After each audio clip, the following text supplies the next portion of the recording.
Oh yo yo.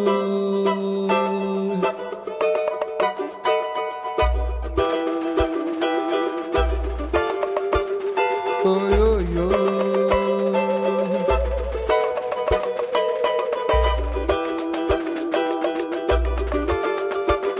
Oh yo yo. Mais si je peux bien, ça, c'est pas ça. C'est la même. C'est quoi la question? Non, c'est pas grave. Voilà. C'est différent. Quand on prépare un projet comme celui-ci, de cette envergure, la première étape, c'est de constituer un groupe de jeunes, en respectant aussi la mixité.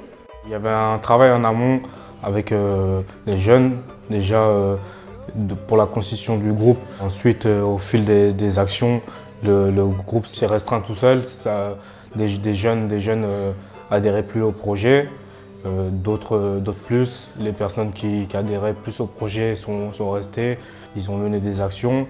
On attend un réel investissement de la part des jeunes, c'est-à-dire qu'il n'y a pas seulement le voyage au Brésil, mais il y a toute une phase de préparation en amont, où là on leur demande vraiment d'être présents presque de manière hebdomadaire sur des rendez-vous, des temps un peu qu'on appelle nous des temps de travail.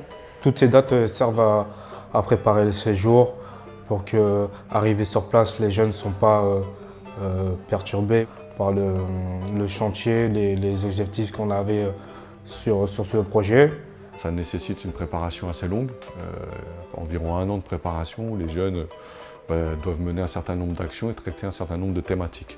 Donc là, pour ce chantier-là, il y avait plusieurs thématiques. Il y avait la question de la solidarité internationale, la question du racisme, la question du handicap aussi, parce que là-bas, on travaille avec des personnes en situation de handicap. Ils ont aussi des actions d'autofinancement. Et la question de la radicalisation qui avait été proposée par les jeunes de ce chantier. Et ces temps de préparation sont aussi l'occasion du coup de consolider le groupe, parce que pour certains qui viennent du même quartier, certains jeunes se connaissent, mais pas tous. Donc du coup, ça permet de déjà créer une cohésion de groupe en vue de passer 3 semaines ensemble.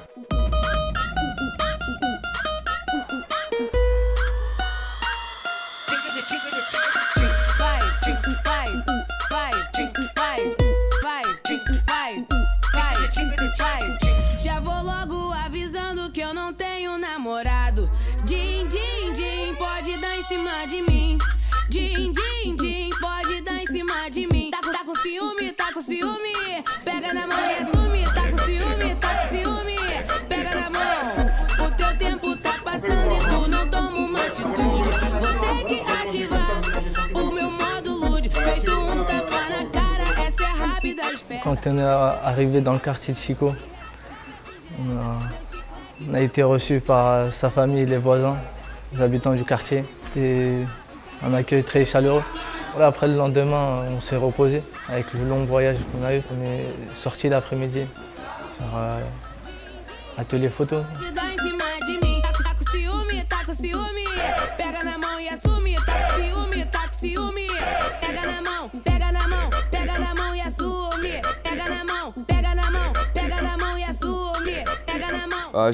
J'imaginais le Brésil comme dans les films, dans les reportages, un pays dangereux. Il n'y avait que des meurtres, des trucs comme ça, enfin, de la drogue et tout. En fait, c'est pas du tout ça. C'est des gens accueillants, comme j'ai dit. Ils sont tous accueillants, souriants. Quand ils viennent te voir, on dirait que tu es de leur famille, ils te font tout pour que tu sois bien. Alors, durant ce chantier international, on est donc allé chez la famille à Chico. On a appris à connaître les gens du village. Ensuite, les jours qui ont suivi, on a aidé à améliorer un centre pour les personnes handicapées, l'association qui s'appelle ASAP. Meu chiclete preferido é o sabor de cereja. Se não for pedir muito, cala a boca e me beija. Eu já tô avisando que não tenho namorada. Din, din, din, pode dar em cima de mim. On va faire la fresque. Et on va aussi travailler ici dedans. On va faire la peinture. A gente defende os direitos da pessoa com deficiência. A gente luta pelos direitos deles, os benefícios que eles têm. Le but, c'est avoir que ces gens-là, ils ont le droit comme personnes, comme gens, comme citoyens. D'abord, c'était un rêve de venir un jour au Brésil. On a commencé à travailler avec une école c'était au centre de la ville. Après, on a travaillé avec la SAP, c'est une association qui s'occupe des handicaps, et aussi avec la pastorale. Et c'est des actions que les jeunes français avec les jeunes brésiliens rapportent beaucoup de choses, des sentiments, de la question de la langue, de la curiosité. Alors c'est vrai que ça aide beaucoup. Je suis en train de faire du ciment pour compléter les trous dans le mur. On a fait une longue fresque qui représente l'association et on a aussi amélioré l'intérieur du centre. On a cassé une porte pour que les fauteuils roulants puissent se déplacer plus facilement. On a fait beaucoup de peinture.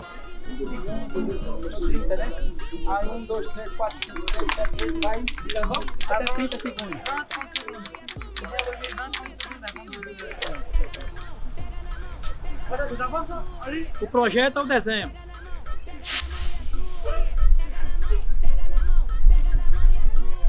Falar sobre isso?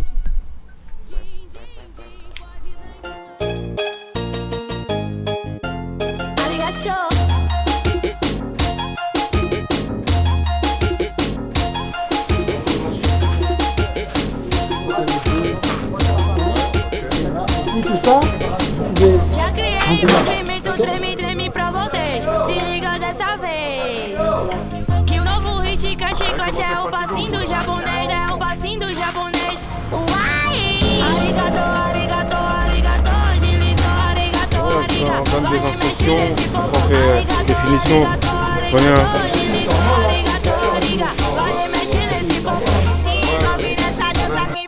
A nossa associação, ela é muito agradecida à Expo 18 por esse intercâmbio que já vem acontecendo, não apenas no ano de 2019, mas já há 3 anos, né? Porque é uma terapia que beneficia tanto os franceses e a caravana aqui, como também para as pessoas com deficiência da SAP. A troca de experiência, a autoestima de cada um, do cadeirante, do idoso, que participa nessa interação também com os franceses aqui dentro, é muito significante.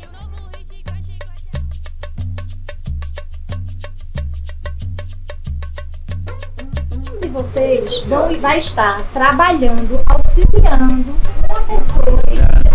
Là, la salle décide de faire des parapluies pour la carnaval. En février, je pense. Ninguém sente de sabor. O sol colorido é tão lindo, é tão lindo. E a natureza sorri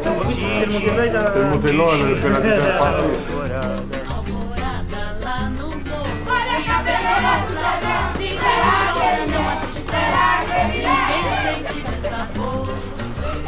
O sol colorido é tão lindo, é tão lindo. E a natureza sorrindo, tingindo, tingindo. Você também me lembra a alvorada quando chega iluminando.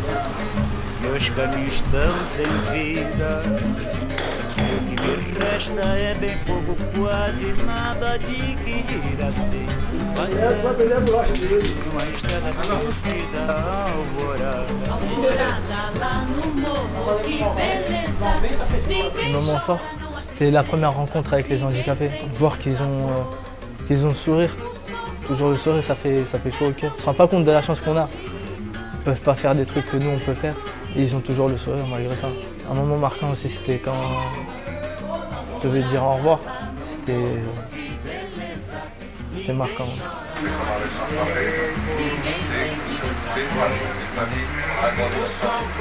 D'être ici avec vous aujourd'hui, ça me donne chaud au cœur.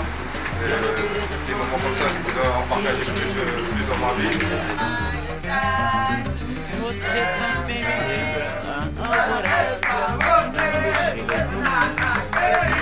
Meus caminhos estão sem.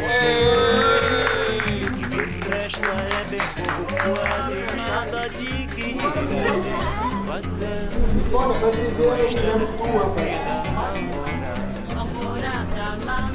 Merci pour votre présence ici. Ça fait 4 ans qu'on travaille avec vous et on est content que ça continue. Ça se passe très bien, bonne ambiance, les gens ils sont chaleureux. A vinda desses jovens aqui para o Brasil, em especial para esse intercâmbio com a SAP, porque esses jovens trazem consigo exemplos de cidadania, exemplos de voluntariado a quem mais precisa.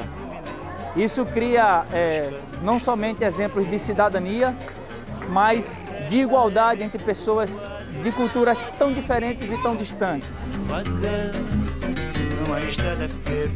O caminho do bem, o caminho do bem, o caminho do bem. Eu falei que nós íamos ter o prazer da visita de um grupo. Sofia, Jean-François.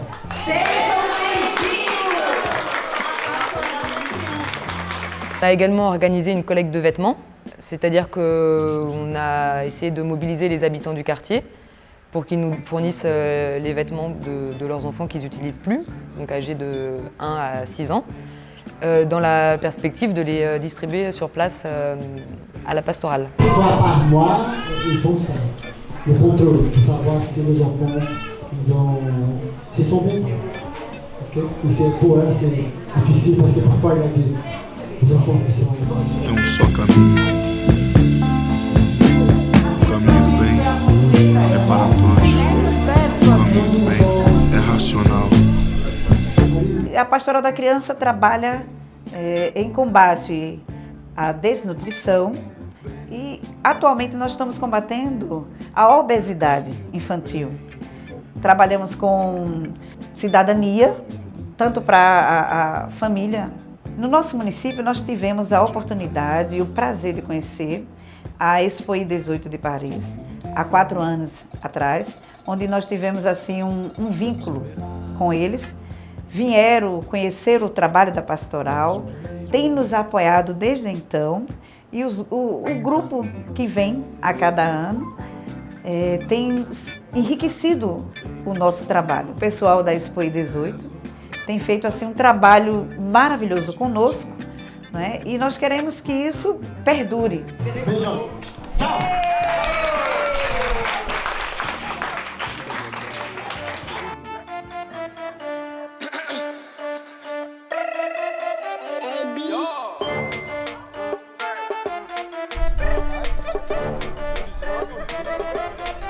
Ah oui, Barrio, c'est les favelas. Ça boule pour flingue comme un Caracas que des J dans la masse. Et toi tu ramasses, si t'es pas notre gars, on te fait pas la passe. Les moments forts pour moi ont été d'aller dans les favelas. C'est quelque chose qu'on voit à la télé. Donc on a tous une image différente. Et y aller, j'ai beaucoup aimé. On a été au début aux favelas pour prendre des photos avec les gens. Il fallait retenir une phrase. Au début, elle était dure, mais maintenant, je m'en souviens. La phrase, c'est la seule que j'ai appris, c'est « Posso tirar photo comme vocês ». Ça veut dire « Je peux prendre une photo de vous ». Et quand on est allé, les gens ils disaient oui direct. Enfin, ils étaient un peu timides au début, mais après, ils prenaient tous des photos.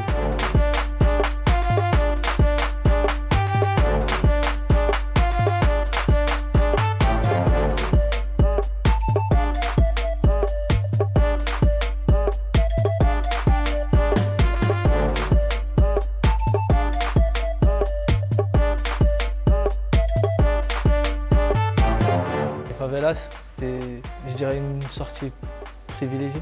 Ça se fait pas comme ça, une sortie dans les favelas. J'ai bien aimé le moment, j'ai fait des belles rencontres. On a pris des photos, on a discuté malgré la barrière de la langue. C'était une bonne ambiance. Les gens sont accueillants, on a fait un match avec les jeunes, on a bien échangé avec les gens là-bas. Contrairement à ce que les gens disent, ouais, la favela c'est dangereux, je sais pas quoi, là on a de la chance, on est parti avec la sœur Achiko. D'ailleurs je la remercie, parce que grâce à elle, je pense même pas on a remis les pieds là-bas. On est revenu quelques jours après dans les favelas pour un match de foot, Brésil contre France.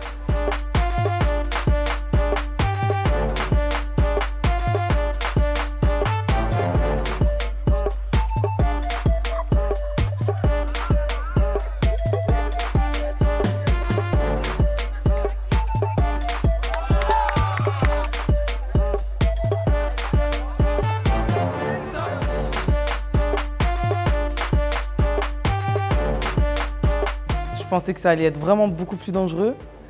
Il y avait des personnes transsexuelles, gays, lesbiennes. Il y avait un bon groupe, une quinzaine de personnes.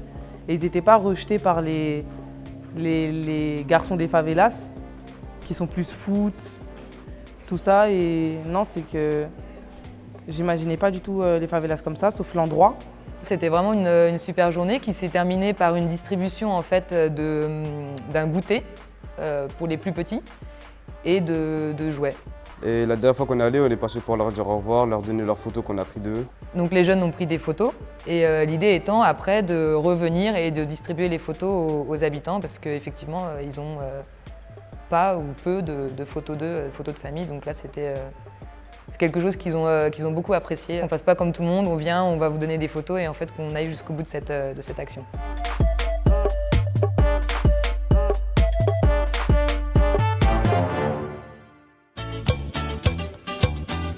Le Brésil, hein, quand tu joues au Brésil, c'est la fête, c'est la plage, voilà, les gens, le carnaval et tout. Ouais, et puis c'était exactement ça en fait. La barrière de la langue au début, je me disais que ça serait dur, etc. Mais au final non. Justement, ça nous rapproche encore plus, on rigole. Ce qui m'a bloqué au début, c'était d'aller vers les gens, d'avoir peur qu'ils sont pas réceptifs. Avec les handicapés aussi, j'ai eu un peu du mal. Mais après quelques jours, ça s'est fait tout seul. Il faut savoir qu'au quartier d'Abreu-Lima, on a été très bien reçus. Du coup, ce qui a facilité le lien en fait, avec les habitants, notamment aussi à travers 2 actions. Donc on a organisé 2 projections de films, un film de Charlie Chaplin, donc avec tous les habitants du quartier qui assistaient au film et c'est terminé par un petit buffet organisé justement par les jeunes. Et une deuxième projection où là on a projeté les photos des jeunes en fait en train de réaliser le chantier à la SAPE. Nous sommes en train de préparer les petits sandwichs pour la représentation du film de Charlie Chaplin. Le plaisir d'être encore parmi vous ce soir. Ça fait 4 ans qu'on vient à Abreu-Lima pour un chantier humanitaire. Ça a vraiment été 2 moments forts, mais au-delà de ces projections-là, chaque jour au quartier était un moment fort en soi, parce que nos jeunes ont vraiment sympathisé avec les habitants, avec les plus petits. Il y avait vraiment un lien très fort. C'est-à-dire que le jour où il a fallu partir, nos jeunes ont eu beaucoup de mal à quitter le quartier, à quitter les gens en fait. Maintenant que je suis venu au Brésil, j'ai vu que c'était différent des reportages. C'était un beau pays. J'avais pas vraiment d'image du Brésil. J'avais aucun a priori, rien du tout, mais les favelas, je pensais que ça allait être vraiment beaucoup plus dangereux. Le moment fort, pour moi, je pense qu'on a dit au revoir aux gens du quartier. On a fait une petite fête. Voilà, il y avait les jeunes, il y avait les vieux, il y avait tout le monde. On a partagé un peu de buffet et tout. J'ai beaucoup aimé les projections et les personnes du village à Chico aussi, ils ont beaucoup aimé de voir le travail qu'on fait pour améliorer l'endroit où ils habitent et aider les personnes en difficulté. Une fois les activités, les travaux, etc. finis, il y avait une sortie prévue dans un parc aquatique. Les jeunes ont pris la décision d'annuler la sortie et partir voir les jeunes du quartier à Chico pour passer une soirée, faire un petit buffet, leur dire au revoir. Et je pense que ça a touché les habitants du quartier pour participer à ce moment-là avec eux.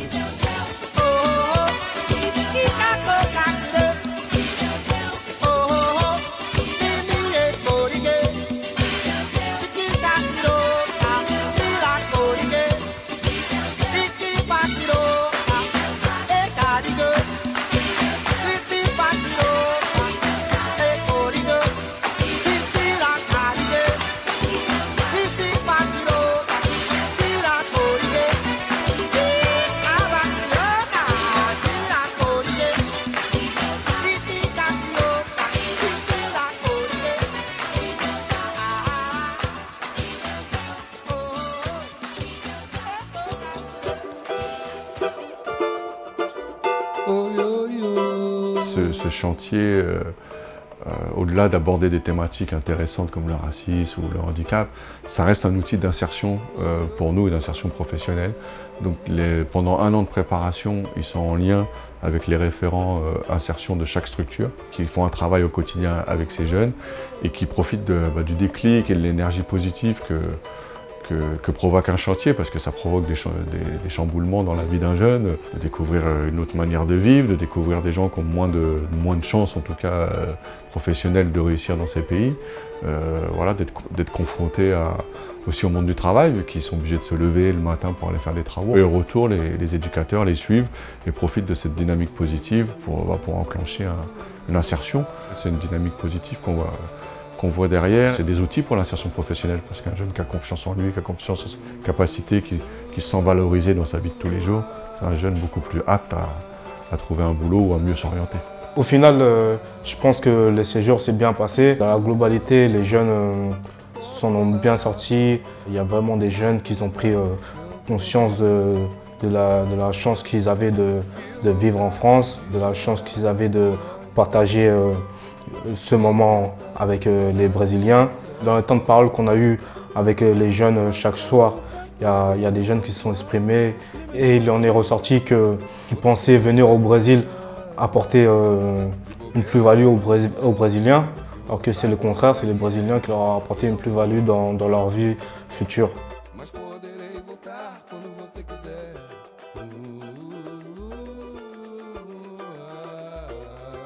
C'est vrai qu'on se rend compte aussi que des chantiers, comme celui-ci, ça bouscule les jeunes, dans le sens où souvent ils se rendent compte qu'ils ont quand même de la chance d'être en France. Là, on a vu le Brésil, on a côtoyé des personnes pauvres, des favelas, des personnes en situation de handicap, donc dans un pays déjà pas forcément très bien développé, en tout cas dans certains endroits.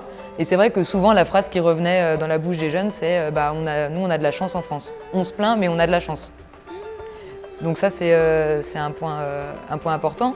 Et le deuxième aussi, c'est que je pense que beaucoup de nos jeunes sont partis en se disant qu'ils allaient vraiment aider, ils allaient faire de l'humanitaire, ils allaient aider les autres.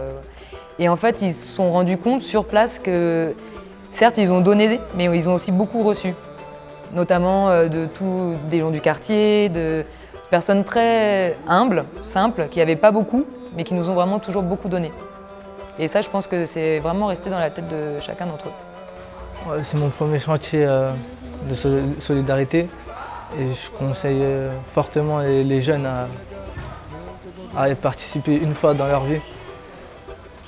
Au début, on dit que c'est un voyage normal, on va aider, mais au fond, ça reste gravé à vie. Ça reste gravé, c'est des moments forts que tu vis une seule fois dans ta vie. Ce jour m'a fait changer mentalement, parce que je m'analyse quand j'étais en France et quand je suis venu ici. En fait, on a une vie très différente. Et ouais, j'ai beaucoup appris mentalement que si les gens, même s'ils sont en difficulté, ils n'ont pas assez d'argent, mais ils vivent quand même heureux, tout ça. Ils sont bien, voilà, ils ne se plaignent pas comme nous en France on est.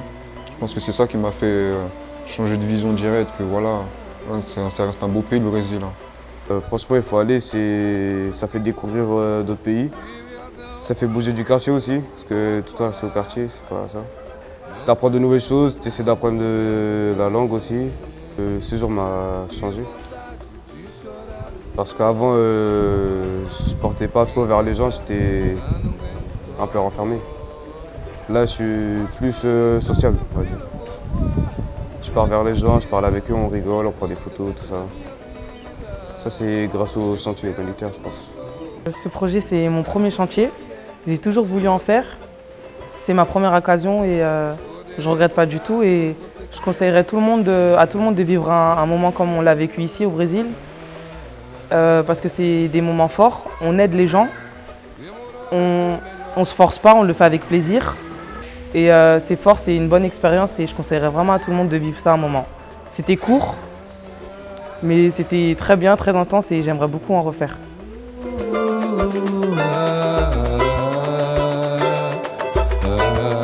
Demorou, vai ser melhor.